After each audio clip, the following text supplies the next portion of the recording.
Hey, what's up, guys? My name is Eric Solorio, and I've been playing drums for about 15 plus 16 years.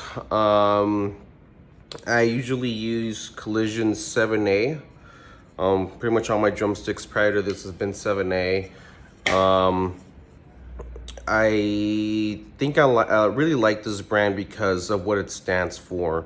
When I saw that it was for drummers by drummers, that really caught my attention. I like the way they feel on my hand. I pretty much banged them pretty crazy on my rims and cymbals, and they just seem to be holding up pretty good.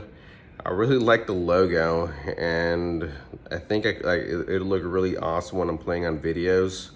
Other than that, I mean, I really like them. They feel great, really versatile, and yeah, I can't wait to show you guys what I'm gonna play. I'm gonna play just something of my own, just something abstract, I guess. Hopefully you guys enjoy it.